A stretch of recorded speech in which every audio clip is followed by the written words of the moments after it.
பழத்தோட்ட ஊழியங்கள், கர்த்தரருளின ஊழியங்கள்.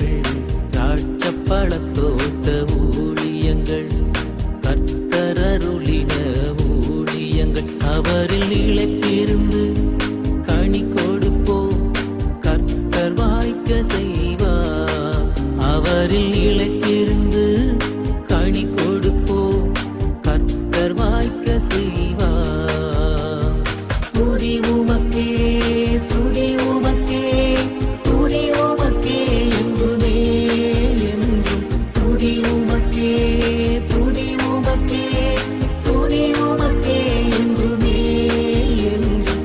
துதி உமக்கே என்றுமே என்றும். துதி உமக்கே என்றுமே. சிறியவனை பொழுதிலிருந்தும் எளியவனை குப்பையிலிருந்தும் எடுத்து உயர்த்தி ராஜாக்களோடும் பிரபுக்களோடும் வந்திருக்க செய்கிற அருமை ஆண்டவர் இயேசு கிறிஸ்துவின் இனிதான நாமத்தினாலே இந்த சத்தத்தை கேட்கின்ற அனைத்து தேவனுடைய பிள்ளைகளுக்கும் என்னுடைய அன்பான வாழ்த்துல்கள். நீங்கள் கோடாக்கோடியை பெருகுவீர்களாக, உங்களுடைய பிள்ளைகள் கோடாக்கோடியை பெருகுவார்களாக என்று வாழ்த்துகின்றேன், ஆசீர்வதிக்கின்றேன்.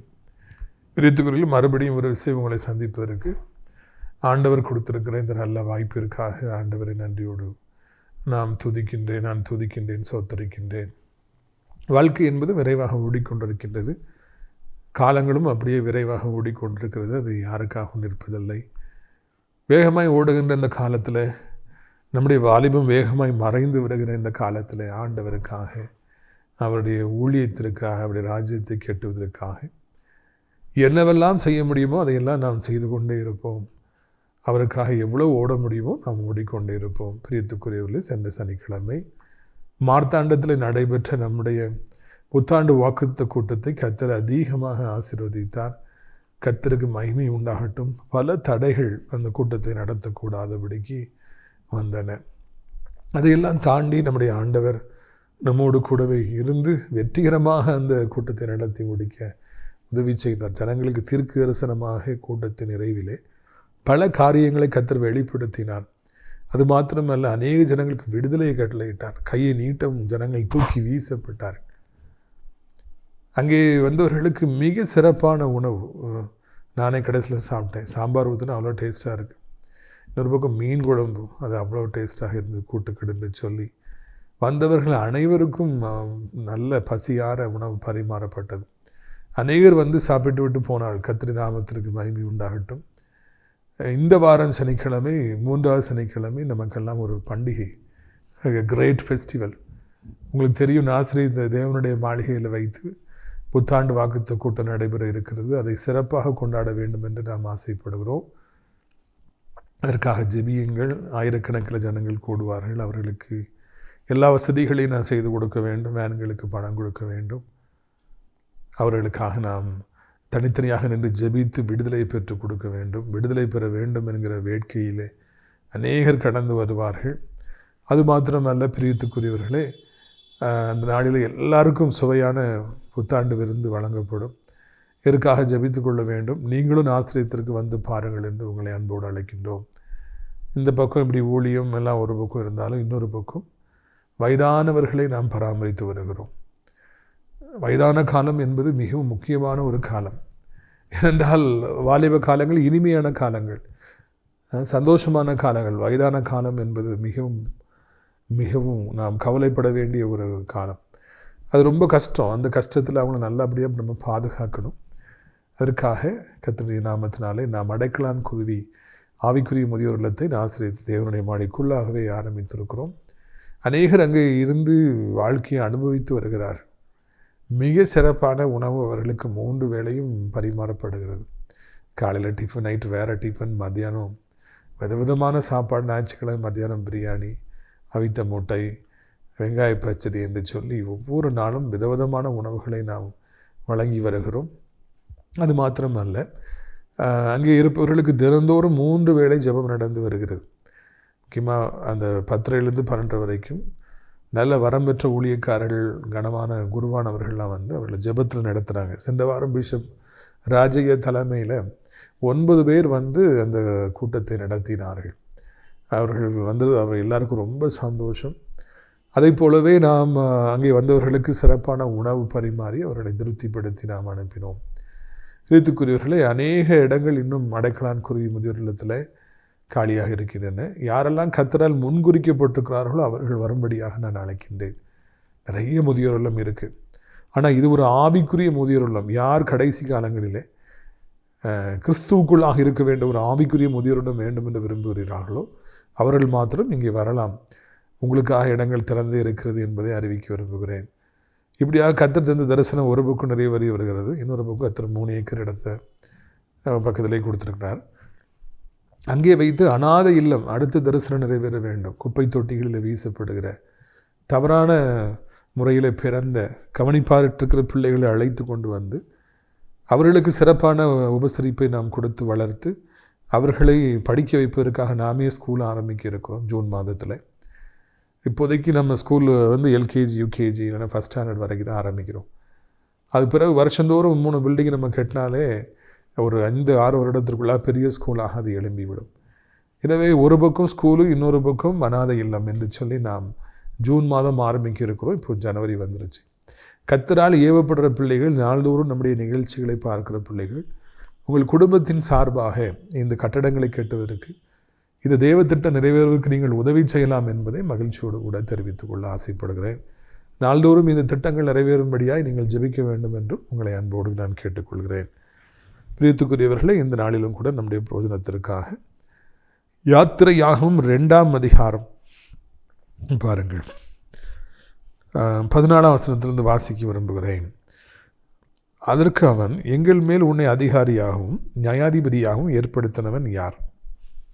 நீ எகிப்தியனை கொன்று போட்டது போல என்னையும் கொன்று போட நினைக்கிறாயோ என்றான். அப்பொழுது மோசே காரியம் நிச்சயமாக வெளிப்பட்டது என்று பயந்தான். அடுத்த வசனத்தை பாருங்க. பார்வோன் அந்த காரியத்தை கேள்விப்பட்ட பொழுது மோசையை கொலை செய்ய வகை தேடினான். பிரித்துக்குரியவர்களே, இங்கே நான் காண்கிறோம், ஒரு வாலிபன் அரண்மனையிலே வளர்க்கப்படுகிறான். ராஜாவுக்கு குமாரத்திக்கு குமாரனாக, ராஜாவுடைய பிள்ளையாக இந்த வீட்டிலே அவன் ராஜகுமாரனாக வளர்க்கப்படுகிறான். அரண்மனை என்றால் எவ்வளவு பெரிதாக இருக்கும், கனவுல கூட நான் காண முடியாது. மிகப்பெரிய அரண்மனை, மிகப்பெரிய அளவில் இருக்கும். பல ஏக்கர்களில் அது கட்டப்பட்டிருக்கும். பல வேலைக்காரர்கள் அங்கே இருப்பார்கள். ஒவ்வொரு நேரமும் விதவிதமான உணவுகள் பரிமாறப்படும். வேலைக்காரர்கள் வந்து கொண்டே இருப்பார்கள். இராணுவ வீரர்கள் வந்து கொண்டே இருப்பாங்க. அது ஒரு கற்பனை கூட பண்ணி பார்க்க முடியாத அளவுக்கு ஒரு ஆசீர்வாதமான ஒரு இடம். அவ்வளோ பெரிய அரண்மனையில் இந்த வாலிபன் வளர்க்கப்படுகிறான். 40 வருடங்கள் அந்த அரண்மனையில் அவன் வளர்க்கப்படுகிறான். அவனுடைய பெயர் மோசே.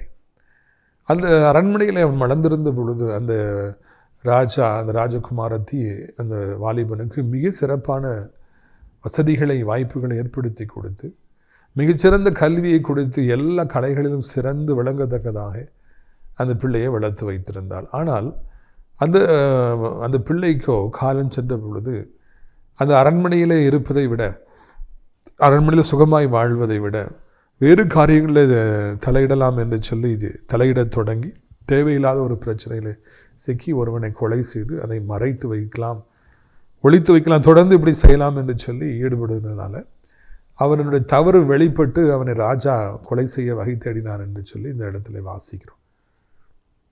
அரண்மனையில் இருப்பது என்பது அவ்வளவு பெரியான ஒரு காரியம். இந்த அரண்மனையில் இருக்கிறோம், கடைசி வரைக்கும் இருக்கலான்னு அவன் நினைக்கல. மாறாக அங்கே தேவையில்லாத காரியங்களில் போய் தலையிட்டு ஆண்டுடைய அனுமதி இல்லாமல் அங்கே குறுக்கிட்டு கொலை செய்து அந்த இடத்தை அவன் கரைப்படுத்துவதை காண்கிறோம். பிரியத்துக்குரியவர்களே, நாம் என்றைக்கு ஏசப்பாவை ஏற்றுக்கொள்கிறோமோ, அவருக்காக வாழ ஆரம்பிக்கிறோமோ, அன்றைக்கு நம்முடைய வாழ்க்கை ராஜாதி ராஜாவுடைய பிள்ளையாக ஆரம்பிக்கின்றது. இயேசுவை ஏற்றுக்கொள்கிற எல்லோரும், அவரை தேடுகிற எல்லோரும், ஜெபிக்கிற எல்லாருமே அரண்மனையில் இருப்பவர்கள் என்பதை நீங்கள் மறந்துவிடக்கூடாது. நீங்கள்லாம் ராஜாவுடைய பிள்ளைகள் என்பதை மறந்துவிடவே கூடாது. நிறைய நேரங்களில் என்னுடைய சொந்தக்காரர்கள் மத்தியில் இல்லைன்னா மிக பெரியவர்கள் மத்தியில் நான் போகும்போது அவர்களெல்லாம் சில நேரங்களில் அற்பமாய் பார்ப்பார்கள். அப்பொழுது எனக்குள்ளே ஒரு தாழ்வு மனப்பான்மை உருவாகும்படியாக இருக்கும். நம்மெல்லாம் பணத்தில் குறைஞ்சிருக்கிறதுனால தானே, இல்லைன்னா அவங்களோட சின்னதாக இருக்கிறதுனால தானே இப்படி அலட்சியமாக பார்க்குறாங்க அப்படிங்கிற மாதிரி எனக்கு சில எண்ணங்கள் சில நேரத்தில் தோன்ற ஆரம்பிக்கும். சாத்தான் உடனே தாழ்வு மனப்பான்மை கொண்டு வர முயற்சிப்போம். உடனடியாக நான் சொல்லுவேன், நான் சாதாரணமானவன் தான், ஆனால் எங்கள் அப்பா வானத்தையும் பூமியும் படைத்தவர், அவர் ராஜாதி ராஜா, அவர் ஏக சக்கராதிபதி, இவங்கெல்லாம் என் மாத்திரம் அப்படின்னு சொல்லிட்டு உடனடியாக என்னுடைய அப்பா யார், என்னுடைய பரம தகப்பன் யார் என்பதை நான் சிந்தித்து பார்ப்பேன். எல்லா கலக்கங்களும் தாழ்வு மனப்பான்மைகளும் என்னை விட்டு ஓடிவிடும். என்றைக்கு இயேசு கிறிஸ்துவை நான் ஏற்றுக்கொண்டேனோ, ஊழியம் செய்ய ஆரம்பித்தேனோ, அன்றைக்கு நான் ராஜாவுடைய பிள்ளை. நான் ராஜாவுடைய பிள்ளை என்ன, நான் ஒரு இளவரசர். எனக்கு தேவையான எல்லாவற்றையும் அவர் பார்த்து கொள்வார். கர்த்தருடைய பருவத்தில் என்ற தேவைகள் எல்லாம் சந்திக்கப்படும். இப்படி இருக்கத்தக்கதாக நான் தாழ்வு மனப்பான்மையோடு வாழ்வதோ இல்லாவிட்டால் நான் கவலையோடு வாழ்வதோ அர்த்தமற்ற காரியம் என்பதை நான் அறிந்திருக்கின்றேன். இதை கேட்டுக்கொண்டிருக்கிற அருமையான தேவனுடைய பிள்ளைகளை, என்றைக்கு இயேசு கிறிஸ்துவை சொந்த இரட்சகராய் நீங்கள் ஏற்றுக்கொண்டீர்களோ, என்றைக்கு இந்த பைபிளை நீங்கள் கையில் எடுத்து நீங்கள் அவரை தேட ஆரம்பித்து அவருக்கு பின்னால் செல்ல ஆரம்பித்தீர்களோ, அன்றைக்கு நீங்கள் ராஜாவுடைய பிள்ளைகளாக மாற்றப்பட்டீர்கள். உங்களைப் போல ஆசீர்வதிக்கப்பட்டவர்கள், உங்களைப் போல பேறு பெற்றவர்கள் யாரும் இருக்க முடியாது. எவ்வளோ வேண்டுமென்றாலும் படித்திருக்கட்டும், எவ்வளோ பெரிய பதவியில் வேண்டுமென்றாலும் இருக்கட்டும், அவர்கள் இயேசு கிறிஸ்துவை அறியவில்லை என்றால் என்ன பிரயோஜனம்? அவருடைய ஆத்மா எல்லாம் வீணானதாக போய்விடும். பிரியத்துக்குரியவர்களே, நாம் ராஜாவுடைய பிள்ளைகளாக நாம் வாழ்கிறோம். ராஜாவுடைய சந்ததியாக நாம் வாழ்கிறோம். நமக்கு ஒரு குறையும் இருக்காது. நம்முடைய தேவைகள் எல்லாவற்றையும் ஆண்டவர் சந்திப்பார் என்பதை மறந்து விடாதிருங்க. எங்கே போனாலும் நான் ராஜாவுடைய பிள்ளை என்பதை மனசில் வச்சுக்கிடுங்க. அப்போ யாரை பார்த்தும் உங்களுக்கு எந்த தாழ்வு மனப்பான்மையும் நிச்சயமாக வராது என்பதை புரிந்து கொள்ளுங்கள். அநேகரை இன்னொருத்தட்ட ஒப்பிட்டு பார்த்து, இவங்ககிட்ட ஒப்பிட்டு பார்த்து, அவங்ககிட்ட ஒப்பிட்டு பார்த்து, அவங்க இப்படி இருக்காங்களே, இவங்க இப்படி இருக்காங்களே, நான் இப்படி இருக்கேனே, அப்படியே அவங்களுடைய காலங்கள் எல்லாம் புலம்பலிலே போயிடுது. நாம் அப்படி இன்னொருத்திட்ட ஒப்பிட்டு பார்த்து அவங்க இப்படி இருக்காங்களே, நம்ம இப்படி இருக்காங்களேன்னு சொன்ன அவசியம் இல்லை.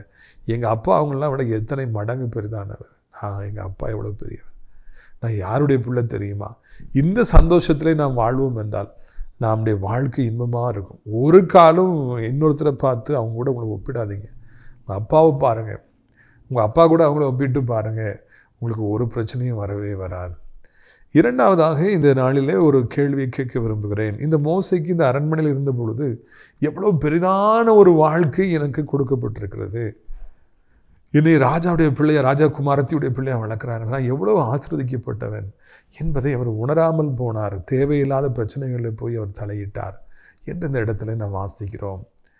இதில் நாம் காண்கிற மிகப்பெரிய தீங்கு என்னவென்றால், அநேகருக்கு கிருபை பாராட்டப்படுகிற பொழுது, இரக்கம் பாராட்டப்படுகிற பொழுது, புது வாழ்வு கொடுக்கப்படுகிற பொழுது, இயேசு கிறிஸ்துவை தேடி வந்தபடினாலே ஆண்டவர் பலவிதமான ஆசீர்வாதங்களை கொடுத்த பிறகு அநேகருக்கு அந்த அரண்மனையுடைய மதிப்பும் தகப்பனுடைய அன்பும் பெரிதாக தெரிவது இல்லை என்பதுதான் இந்த நாளிலே மிக முக்கியமான ஒரு காரியம்.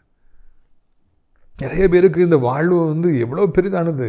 எவ்வளோ பேர் சாப்பாடு இல்லாமல் இருக்காங்க, எவ்வளோ பேர் வீட்டில் மேற்கூரை கூட இல்லாமல் இருக்கிறாங்க, வீடே இல்லாமல் இருக்கிறாங்க, தெரு ஓரத்தில் தங்கி இருக்கிறாங்க, பிளாட்ஃபார்மில் படுத்திருக்காங்க. எனக்கு என் தகப்பன் இவ்வளோ பெரிய அரண்மனையை கொடுத்துருக்கிறார் என்கிற உணர்வு இல்லாதபடிக்கு அநேகர் வாழ்வதை காண்கிறோம். கிருபை பாராட்டப்பட்டிருப்பவர்களுக்கு அந்த கிருபையுடைய மதிப்பு தெரிவதில்லை.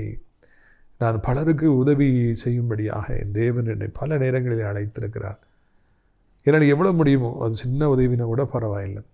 நேரத்தில் சில நேரங்களுக்கு கர்த்தர் பணம் கொடுத்தாருன்னா அவர்களுக்கு முடிந்த உதவியை நான் செய்வது வழக்கம். என்னுடைய இரத்தத்தில் இரத்தமாக உதவி செய்ய வேண்டும் என்கிற குணம் ஊறி இருக்கிறது. அது என் இரத்தம் அப்படித்தான் ஓடிக்கொண்டிருக்கிறது.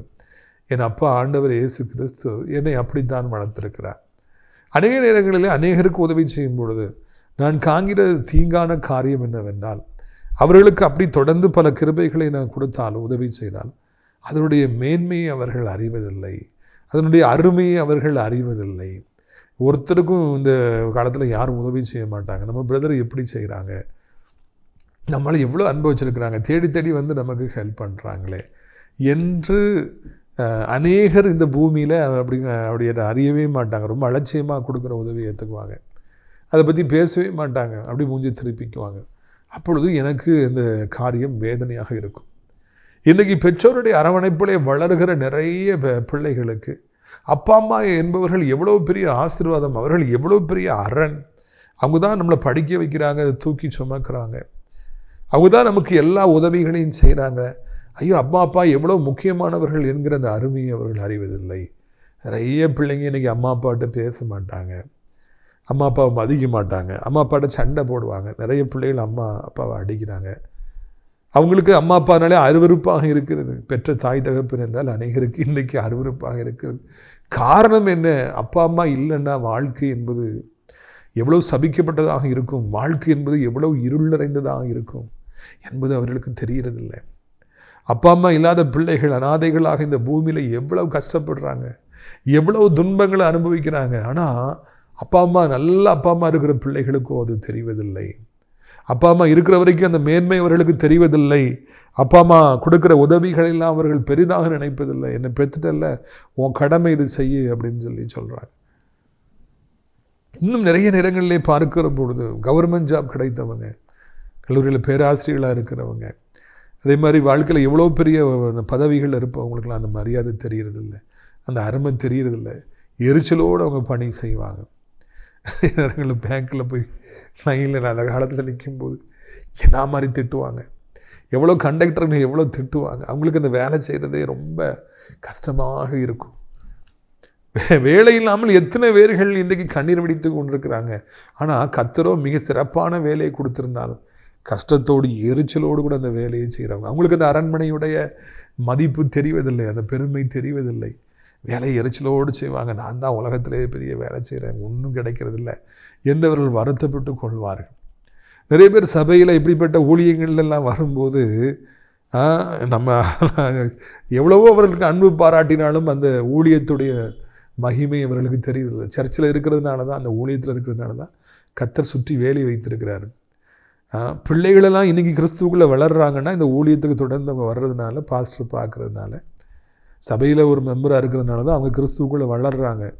அந்த ஊழியக்காரர்கள் ஜெபம், இரவும்பகலாக அவர்கள் ஜெபிக்கிற ஜெபம் அந்த பிள்ளைகளை சுற்றி அப்படியே இருக்கிறதுனால அந்த பிள்ளைகள் எந்த உலகத்தில் எந்த மூளைக்கு போனாலும் இந்த பொல்லாத உலகத்தில் கர்த்தர் அவர்களை பாதுகாத்து அவர்களை மிக சிறப்பானபடிக்கு வளரும்படியாக செய்கிறார், பரிசுத்தமாய் வளரும்படியாக செய்கிறார்.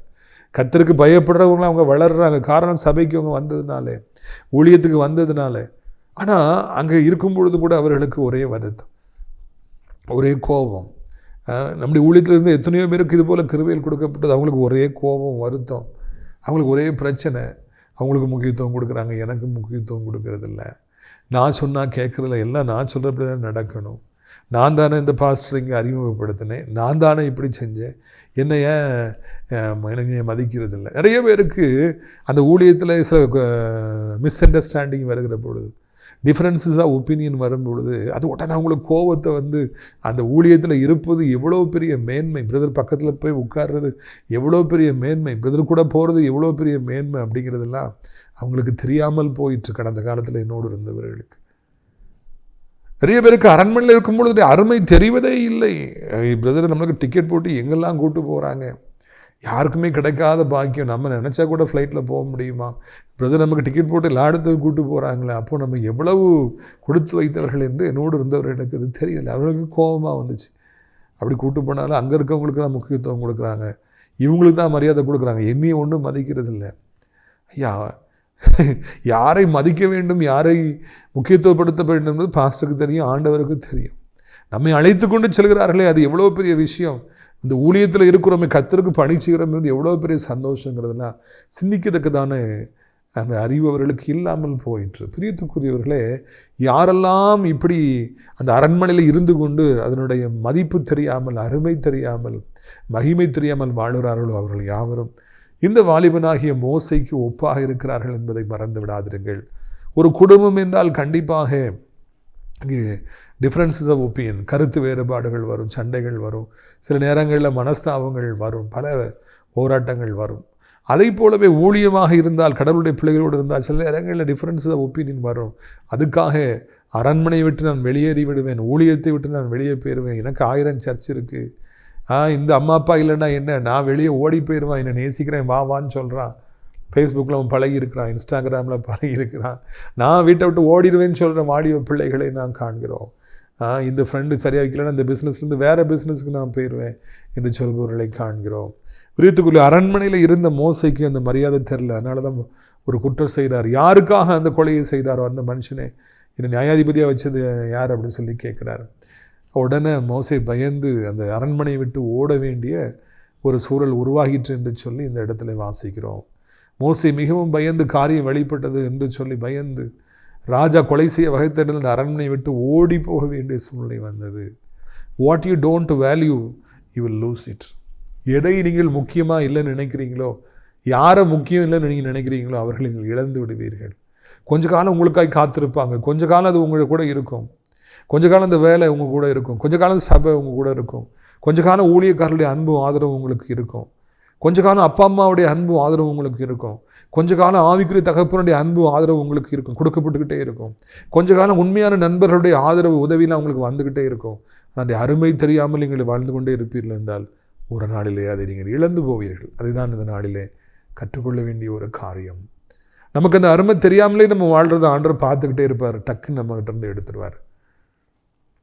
ஒரு தம்பி எனக்கு தெரியும், அவனுக்கு அவன் அம்மாட்ட சண்டை போட்டே இருப்பான், ரொம்பவும் அம்மாட்ட கோவப்படுவான். மிச்சம் எல்லாட்டையும் அவன் அன்பாக இருப்பான். ஆனால் அம்மானாலே கோவப்படுறது, அம்மாட்ட எரிச்சல் அடைகிறது, அம்மா செய்கிற அந்த அன்பெல்லாம் அவனுக்கு புரியவே இல்லை. ஒரு சமயம் அவங்களுக்கு ஒரு சர்ஜரி நடக்கும்போது அனஸ்தீசியா கொஞ்சம் கூட கொடுத்ததுனால அந்த அம்மா இறந்து போயிட்டாங்க.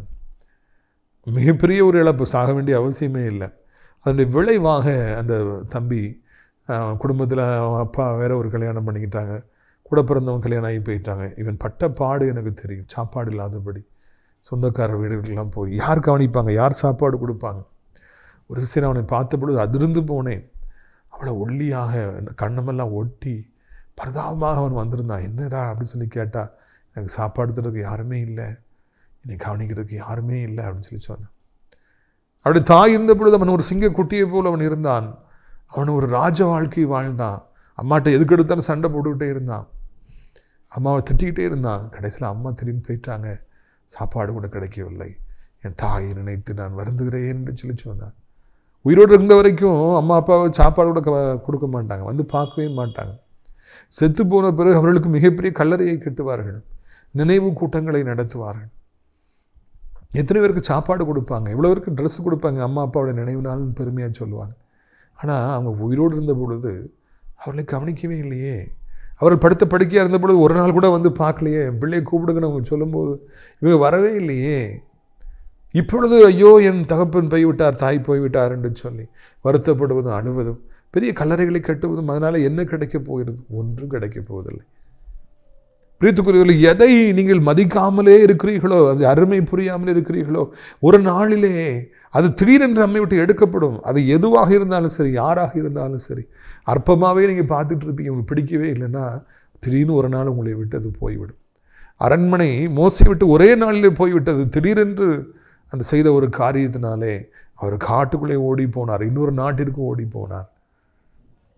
அந்த நாட்டிலே அவர் காட்டுக்குள்ளாக வாழ வேண்டிய, ஆடுகளை மேய்க்க வேண்டிய ஒரு சூழ்நிலை அடுத்த 40 வருடத்திற்கு வந்தது.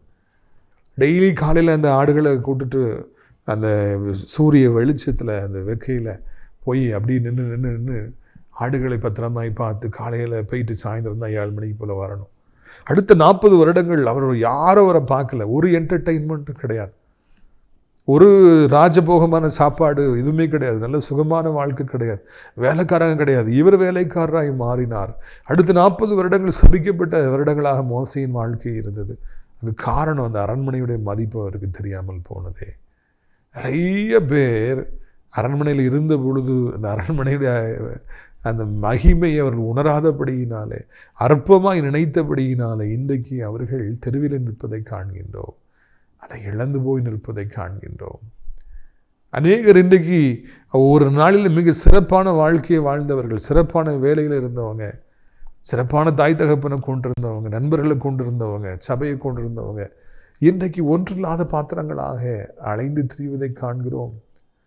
அது தண்டனை பயங்கரமாக இருக்கிறது. நான் உனக்கு அதை தந்தேன், நான் உனக்கு இப்படிப்பட்ட மகிமையை கொடுத்திருந்தேன், உன் கையில் கொடுத்துருந்தேன், உனக்கு அவ்வளவு சந்தோஷத்தை கொடுத்துருந்தேன், அவ்வளவு ஆசீர்வாதங்களை கொடுத்துருந்தேன், நீ அதை அலட்சியம் பண்ணினாய், நீ அதை அற்பமாக எண்ணினாய், அதனால நான் உனக்கு தரவே மாட்டேன் என்று சொல்லி ஆண்டவர் அதை அவரிருந்து எடுத்து விடுகிறார்.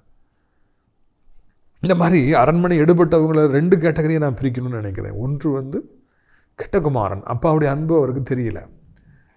அப்பா எவ்வளோ பெரிய பணக்காரர், ஒரு ராஜா மாதிரி இருக்கார், தனக்கு எவ்வளோ சாப்பாடு கொடுத்து சுகபோகமாக வச்சுருக்காரு அவனுக்கு தெரியல. அதனால தான் அந்த நிலத்தெல்லாம் அவர் தான் பாகத்தை கேட்டு வாங்கி விற்கிறாரு. தவுட்டு ரேட்டுக்கு வாங்கியிருப்பாங்க. ஒருத்தர் கடன் பட்டுட்டார் அப்படின்னு தெரிஞ்சார், இடத்த விற்காரு, வீடை விற்காருனாலே இந்த உலகம் தவுட்டு ரேட்டு கேட்கும். ஐயா அப்படி நீங்கள் வீடை வாங்க வேண்டாம், ஒருத்தர் ரொம்ப வறுமையாக இருக்கார், ஏழ்மையாக இருக்கார், குறைச்சி கேட்போம், தவிட்டு ரேட்டு கேட்போம், அவர் கொடுக்கலாம்.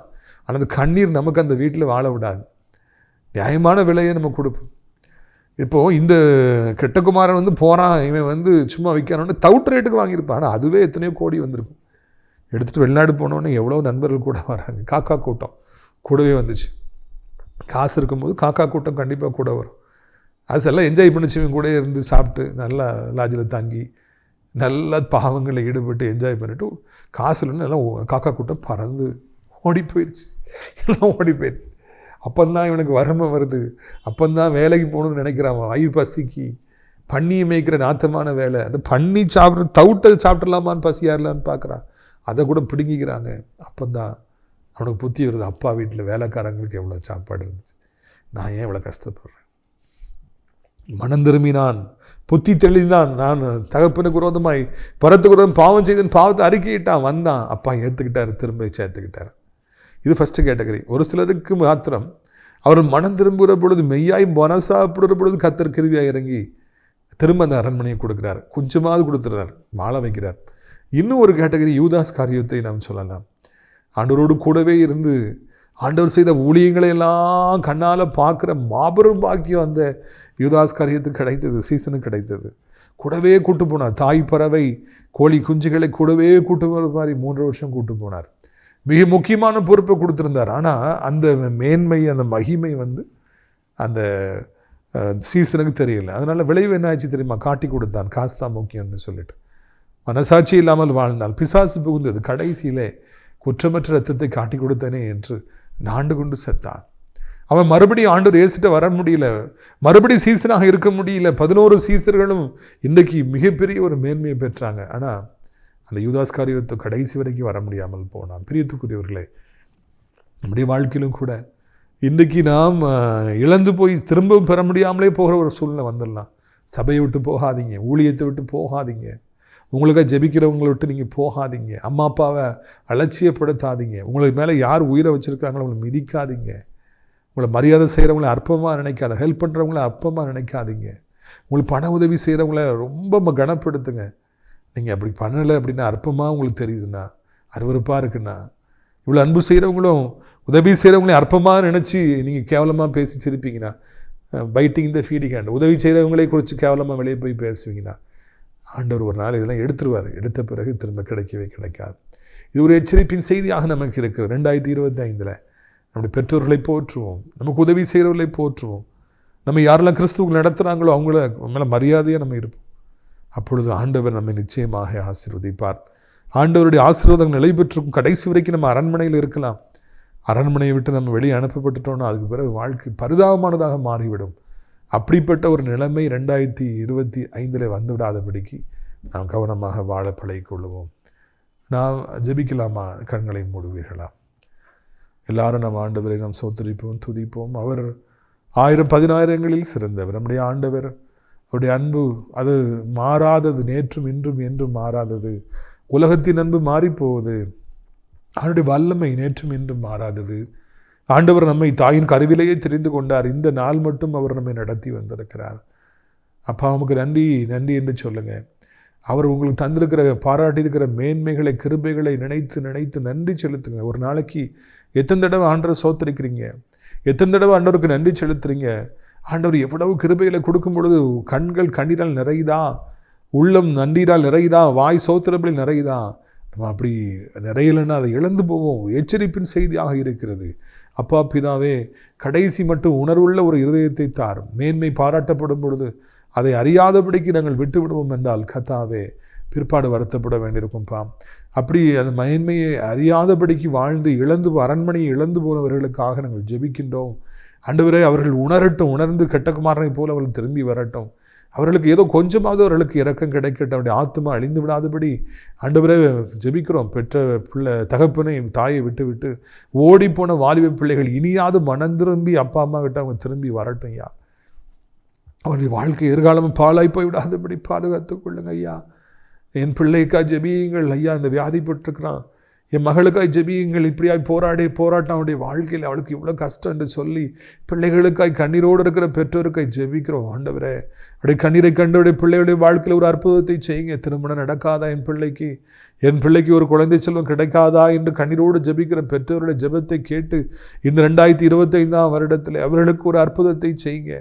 இந்த வியாதி என்னை பாடாய்ப்படுத்துகிறதே, தூங்க முடியலையே, சாப்பிட முடியல, நடக்க முடியலையே, வேதனையை தாங்க முடியலன்னு சொல்கிற ஒவ்வொருவருக்கும் ஏதோ ஒரு அற்புதத்தை செய்யுங்கப்பா. உடைய பிள்ளைகளுடைய புண்களை மறைய பண்ணுங்கப்பா, கட்டிகளை மறைய பண்ணுங்கப்பா, ஆண்டவரே வேதனைகளை மறைய பண்ணுங்கப்பா. நடக்க பலன் தாருங்க, பலகீனப்பட்டு விடக்கூடாது, கட்டலோடு முடங்கி விடக்கூடாது. சாத்தானுடைய தந்திரங்கள் அபத்தமாய் போகட்டும்.